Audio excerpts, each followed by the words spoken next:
नमस्कार मित्रांनो, आमच्या चॅनलवर नवीन असाल तर चॅनलला नक्की सबस्क्राईब करा, म्हणजे तुम्हाला मालिकेचे नवनवीन एपिसोड सर्वात अगोदर पाहायला मिळतील. तर अप्पी आमची कलेक्टर या मालिकेमध्ये काय घडलं.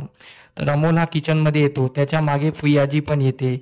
अमोल त्या फुलाबद्दल फुईला विचारतो, तर फुईआजी बोलते, तुला भीती तर वाटणार नाही ना एवढ्या रात्री जात आहो तर. अमोल बोलतो, नाही, मी मा बाबासाहेबला खुश ठेवण्यासाठी काही करेल. तर फुई आणि अमोल जंगलात निघतात.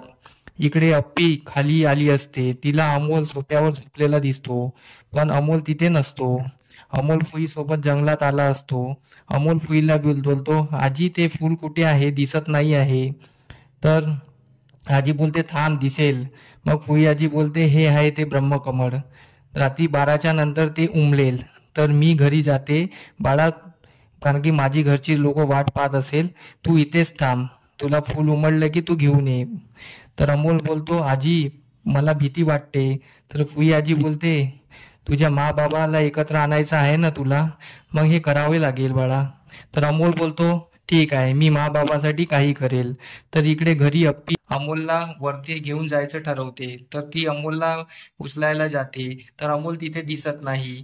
तर त्या ठिकाणी उशा ठेवल्या असतात. तर अप्पी सर्वांना आवाज देते आणि बोलते, अर्जुन, बापू, हे बाबा, हे मोना, दिप्या, हे अमोल दिसत नाही आहे. तर सर्व खाली येतात.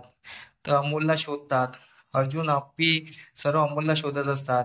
अर्जुन अमोलच्या मित्रांना कॉल करतो, पोलीस स्टेशनला कॉल करतो, स्वप्नील दादाला कॉल करतो, पण अमोल तिथेही नसतो. तर फुई आजी तेवढ्यात घरी येते. तर अर्जुन त्या फुई आजीला बघून तिच्या अंगावर जाऊन धावतो. तर अप्पी त्याला अडवते. अप्पी बोलते, सध्या काही करू नको, तुला काही माहीत नाही आहे. पण अर्जुन तिच्या अंगावर का धावतो, कारण की पुई आजी पण तिच्या रूम मध्ये नसते, म्हणून अर्जुनचा पारा चढलेला असतो. तर अर्जुनच्या तोंडातून निघणार असतं की, हे म्हातारे, मला तुझ्याबद्दल माहित आहे. पण तेवढ्यात अप्पी त्याला अडवते. अप्पी अर्जुनला परत शोधाशोध करायला लावते. अप्पी पोलिसांना परत फोन लावतो आणि विचारतो.